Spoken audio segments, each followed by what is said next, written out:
இன்னைக்கு நான் சொல்ல போகிறது வந்து மாதுளம்பழ தோல், கமலாரஞ்சு பழ தோல், வாழைப்பழ தோல் இதெல்லாம் பற்றி.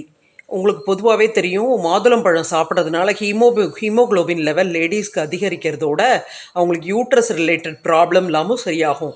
மாதுளங்க ரசாயனம்னு ஒரு மருந்து மாதிரி ஒன்று வந்து நாட்டு மருந்து கடைகளில் கிடைக்கிறது. அது வந்து பிரசவ காலத்தில் சாப்பிட்டா பெண்களுக்கு எந்தவித பிரச்சனையும் இல்லாமல் டெலிவரி ஆகிறதோட அவங்க உடம்புலேருந்து இழக்கிற சக்தியும் அவங்களுக்கு திரும்ப கிடைக்கும். இப்போ இன்றைக்கி வந்து நான் சொன்னேன் இல்லையா, கமலாரஞ்சு பழத்தோல், வாழைப்பழத்தோல், மாதுளம்பழத்தோல் இது எல்லாத்தையும் நல்லா காய வச்சு நைஸாக பொடி பண்ணி திரிச்சுக்கோங்க.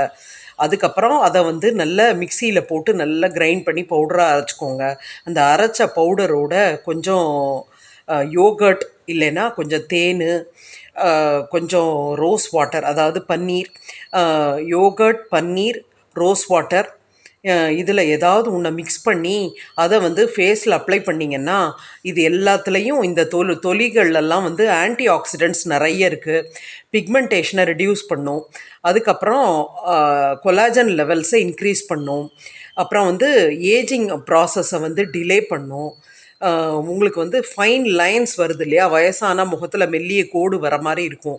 இந்த பேஸ்ட்டை நீங்கள் அப்ளை பண்ணிவிட்டு ஒரு 5 or 10 மினிட்ஸ் கழித்து காஞ்சதுக்கப்புறம் வாஷ் பண்ணுறதுனால அந்த லைன்ஸ் எல்லாம் ஃபார்ம் ஆகாததோட டெட் செல்ஸு, பிளாக் ஹெட்ஸு இதெல்லாம் ஃபேஸ்லேருந்து ரிமூவ் ஆகிடும்.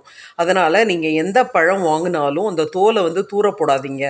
இன்க்ளூடிங் மாம்பழம், வாழைக்காய், இந்த தோல்லெல்லாம் ஒன்று நீங்கள் வந்து ஃபேஸ்க்கு வந்து அப்ளை பண்ணுறதுக்கு யூஸ் பண்ணலாம்.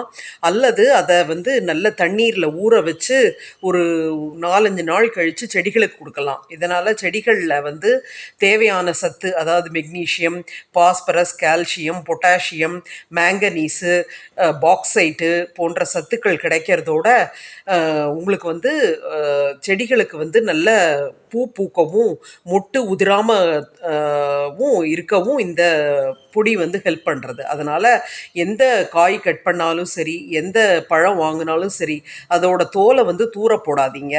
இதன் மூலமாக உங்களுக்கு வந்து வீட்டுக்கு நல்ல வளமாக வச்சுருக்கலாம். நீங்கள் ஆரோக்கியமாக வச்சுருக்கலாம். அதுக்கப்புறம் இந்த இது இது இருக்கு இல்லையா, வெங்காயம் அதெல்லாம் வந்து நீங்கள் தோட்டத்துக்கு யூஸ் பண்ணலாம். அது காய்கறி உரம்னு நீங்கள் கடையில் போய் வாங்கினீங்கன்னா கிட்டத்தட்ட ஒரு கிலோவுக்கு வந்து 100 to 200 ருபீஸ்க்குள்ளே வருது. அது மாதிரி இல்லாமல் நீங்கள் தயார் பண்ணலாம். தேங்க்யூ.